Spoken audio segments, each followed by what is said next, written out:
Ladies and gentlemen, federal employees, today we're talking about your FEHB in retirement. What are the big changes that happens to your health insurance into retirement? What it takes to keep it into retirement, making sure your spouse can keep it always, even if you die, and what happens to the price.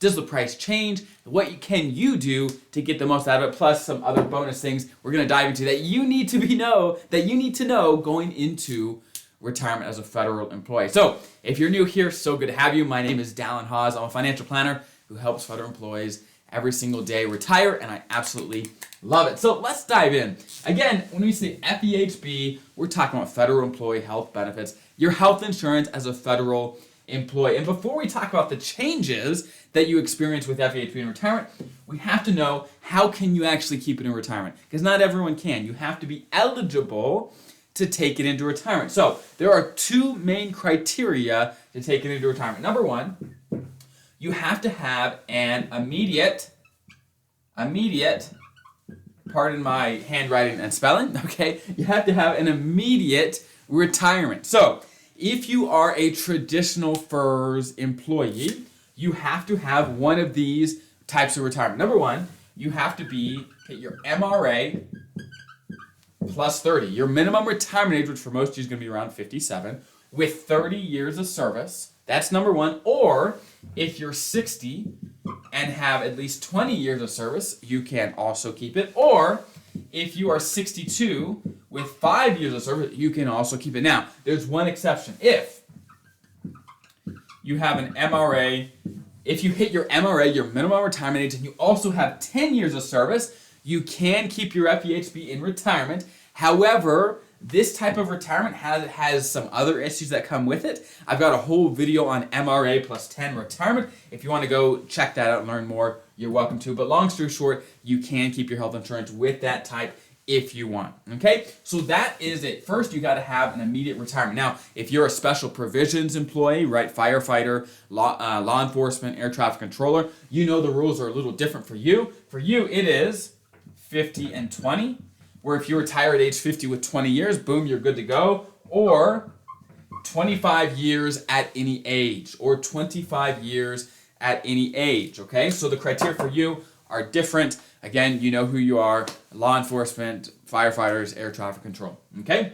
Now, this is just the first requirement, though, to keep your FEHB in retirement. Requirement number two is you got to be covered under FEHB for the 5 consecutive years before retirement. Again, 5 consecutive years before retirement. So let's talk about some of the nuance of what that means. If you're single, you've been on FEHB your entire career, and then you retire, it's very, very simple. There's not much to worry about. It's 5 years, you're good to go, okay? But what if you had a break in service? What if you had a break in service, you came back and worked for the government and retired after only a couple years? So do you qualify under the 5-year rule? Well, what the 5-year rule says is it's only the 5 years that you are able to be on FEHB. So if you leave the government, you're not able to be on FEHB. So as long as you're covered, let's say you worked for the government for 2 years after you came back. As long as you were covered under those 2 years and for the 3 years before you left the government, before your break, then you'd be fine.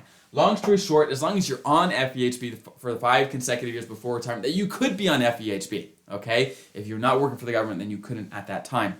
So what happens, though, if you and your spouse are federal employees? She has, or your spouse has a FEHB plan, maybe you have an FEHB plan, or maybe your spouse covers the insurance, or maybe you cover it for your spouse. Do you qualify for the 5-year rule? And the answer is yes. Even if your spouse, who's also a Fed, is the one that is actually carrying the health insurance, you're covered. As long as you're covered under a FEHB plan, even if it's your spouse's plan, then you're good to go. Okay, as long as you're covered under a FEHB plan for the 5 consecutive years before retirement, then you are good to go. So that is how you keep it. That's how you're able to keep your FEHB into retirement. Again, FEHB is one of your best benefits. You definitely want to be able to keep it into retirement. Okay, now, how do we make sure your spouse can keep FEHB for the rest of their life as well? So while you're alive and in retirement, your spouse can be on your plan, no questions asked. Now, if your spouse is also a federal employee, they may be able to keep FEHB on their own records. They may not rely on yours at all. Okay, that's one thing. But what if you die? Are they able to stay on your FEHB? And the answer is maybe. Maybe. So when you retire, you have to fill out the retirement application. And on that application, you make a decision. And that decision is what determines if your spouse can keep it or not. And this decision is called survivor benefits. Long story short, if you want your spouse to get a piece of your pension, even if you die, right, then it's going to cost you money. And you have to elect a survivor benefit if you want your spouse to take FEHB or be able to have FEHB even if you die first. So I'm not going to go into survivor benefits very in depth. I've got tons of videos and articles about that. You can go back to my website, haasfederaladvisors.com, and you can find them all there, or on YouTube. You can find them. It'll talk about survivor benefits and the different options there. But long story short, you have to have a survivor benefit for your spouse if you want them to be on your FEHB even if you die, okay? So that is how you can keep it. That is how your spouse can keep FEHB even if you're not around. What about the price? Does FEHB become more expensive when you retire? And the answer is no, but yes, okay? So let's talk about the no part first. Long story short, you pay the exact same price for premiums that active working federal employees have. Even if when you're retired, you have the same premiums as those that are working, but there's a few changes. Number one, you don't pay on a every 2-week basis anymore. You're now paying on a monthly basis. So right now you may be paying, let's say, $150 every 2 weeks. Well, on a monthly basis, that's maybe $320, okay? Something like that. Now, one thing that actually does increase the price, right? Again, the price does go up. It just kind of in a backdoor way, the price goes up, is while you're working, you get a tax deduction for your FEHB premiums. Let me talk you through what that means. So if your salary, let's say, is $100,000, just as an easy number, if you pay $5,000 a year in FEHB premiums, they're going to tax you as if you only made $95,000. Okay, you get a tax deduction for your FEHB premiums. However, in retirement, that benefit goes away. You have to pay the premiums with after-tax dollars. So in reality, while the premium price doesn't actually change for you in retirement, you don't get tax deductions, so the after-tax cost does go up just a tad. It's not the end of the world, but again, it does get a little more expensive depending on your tax bracket. It does get a little bit more expensive, okay? So long story short, that is how you keep it. That is how your spouse keeps it. That's what happens to the price in retirement. You got to pay on a monthly basis, and you have to pay after tax, so the price does go up. But before I lose you, here are some things you have to understand as well.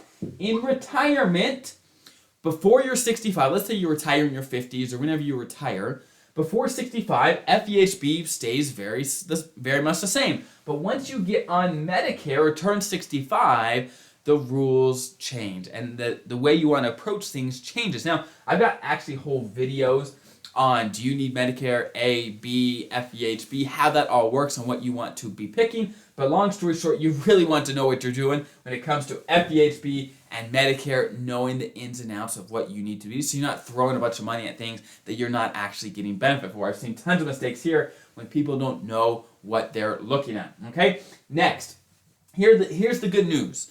Even in retirement, you can change plans every single year if you want to, okay? Even in retirement, you have open season. You're not stuck to the same plan for the rest of your life. You can change it every single year. So if you make a change, let's say now or later or when you got on Medicare, you make a change to a plan that you think will work better with Medicare, whatever it may be, if it doesn't work out for a year, great, you can make a change the next open season. So I tell you that to say, hey, even if you make a change, try to make an improvement, it doesn't work how you think it would, or maybe your situation changes, your expenses, your medical expenses or your prescription drugs or whatever it is changes, you can change your plan every single year in retirement, which is why FEHB is one of the best benefits you have. Okay? Last but not least is don't cancel your FEHB.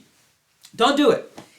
Some people have other types of insurance, or maybe your spouse's insurance, whatever it is, but if you want to be able to have FEHB, right, if you cancel it for whatever reason, you can't get back in later. Okay? Now, if you're on TRICARE or some other government-sponsored insurance, you can sometimes suspend your FEHB instead, and not cancel, but suspend and get back later. That's a whole nother conversation. But long story short, if you cancel your FEHB, jump off it in retirement, often you can't get back unless you qualify for some of the exceptions, like I said, like TRICARE, but that's a different question altogether. I've actually got other videos on that if you want to learn more. So I hope that's helpful. Hopefully that gives you some info on how your health insurance, your FEHB works in retirement. And if you have any questions about this or any other retirement topic, there is a link below to submit questions to us, and we base our future content on the questions we receive. So I hope that's helpful. Have an incredible rest of your day. I'll see you guys next time.